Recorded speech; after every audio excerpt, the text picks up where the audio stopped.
So, heute geht es ins Ausland und nicht nur in unser Nachbarland, sondern tatsächlich ein bisschen weiter weg. El Gaucho hört sich jetzt nicht unbedingt so an, als ja, wären wir in Indonesien. Aber es geht um Indonesien heute, Sebastian. Es geht um Indonesien und da haben wir hier einen Experten sitzen, der Sonny. Er selbst ist Indonesier und kommt gerade aus Indonesien.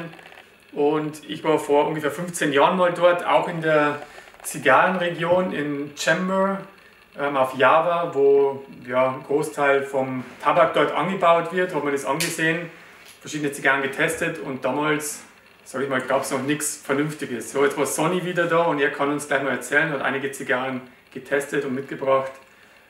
So, Sonny, how does it look like nowadays in Indonesia? Has there grown a big cigar culture? What did you find out? Yeah, so I mean, Indonesians generally love their tobacco. We have tobacco as part of our agricultural. So I think cigars are following up shortly.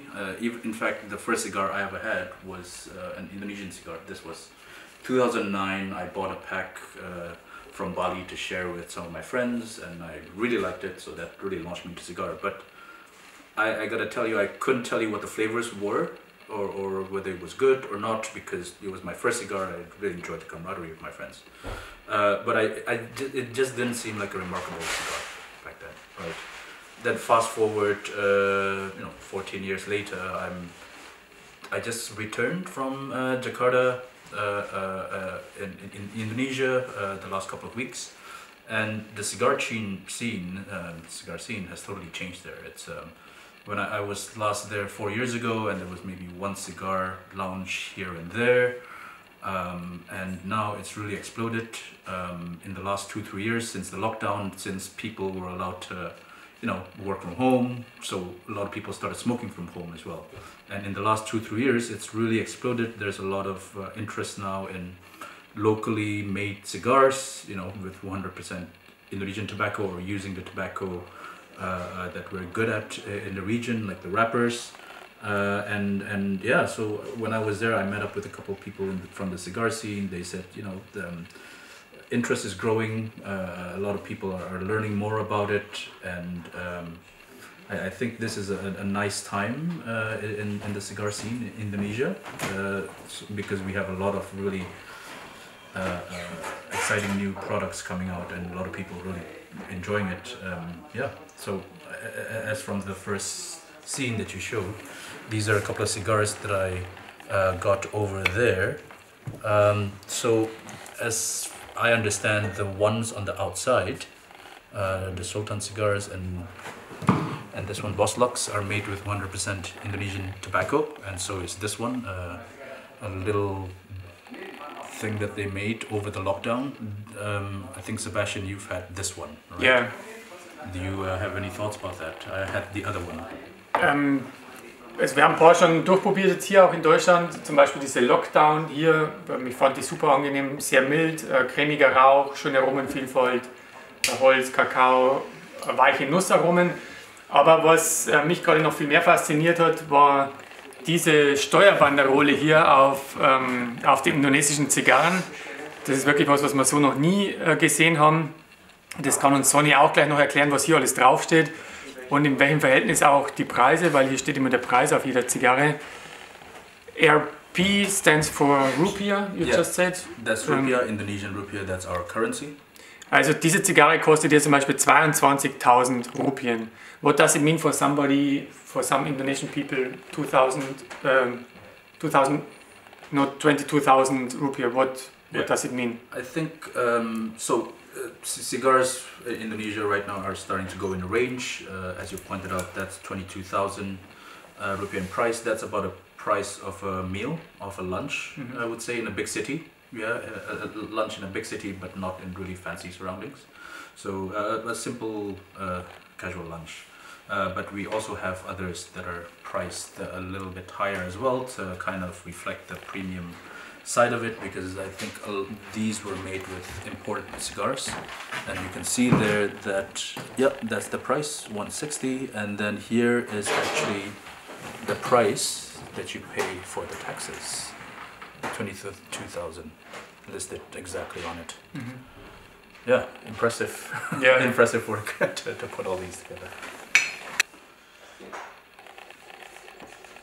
So, wir waren gerade bei der Frage, wie kann man sich das Zigarrenland Indonesien an sich vorstellen? Sonny, you spoke about Bali and Jakarta, so the capital Jakarta. What about other cities like Surabaya or on Java? You have some big cities as well. What's going on there with the cigars? So I think right now the cigar scene in Indonesia are mostly growing in these two regions, Jakarta and Bali. I think for the most part you've seen some of the prices, how they equate to living costs. So these are the couple cities that have a lot of international money flowing through it, a little wealthier, and you know, it's I think a lot of other cities like Surabaya, it's still very rare to see someone smoking a cigar casually just at a bar. Maybe you could do it with friends, but it's not so common. So yeah, this is where you see the most action growing is Jakarta and Bali, because there's also a large number of expats in Bali and they enjoy it over there. So it's mainly expats or foreigners, tourists who smoke cigars, or do you have a lot of maybe young Indonesian people as well? Yeah, there's a lot of, I think of a certain, I mean, obviously these are a luxury, right? It's not something you smoke every day.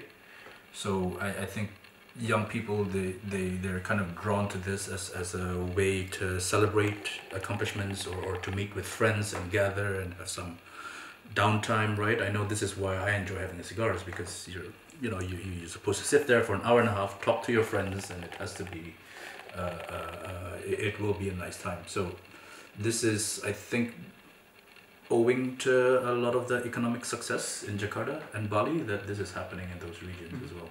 And of course overall in Indonesia, except these are where it's growing the most. Do you think, one last question, do you think a cigar country like Indonesia can compete with, like for example, Nicaragua, Esteli, or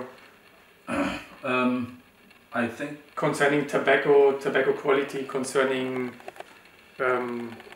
cigar rollers, for example?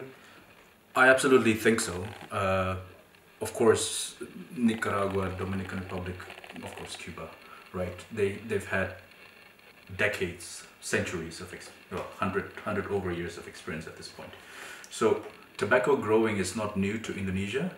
It's just most of it has been used for more cigarette tobacco, and that leaves a small amount for cigars. And I think hopefully then with the local interest and the kind of growth that we've seen and the enthusiasm that the aficionados over there are trying new things, I think this is definitely possible.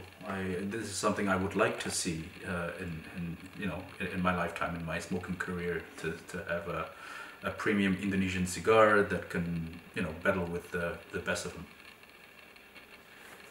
Genau, um das abzuschließen, man muss dazu sagen, es gibt Wirtschaftsexperten, die prophezeien, dass Indonesien mit seiner jungen Bevölkerung zur viertgrößten Wirtschaftsmacht der Welt aufsteigen wird in den nächsten Jahrzehnten, und das bedeutet natürlich auch eine tolle Zukunft für die Zigarrenbranche oder Zigarrenindustrie dort.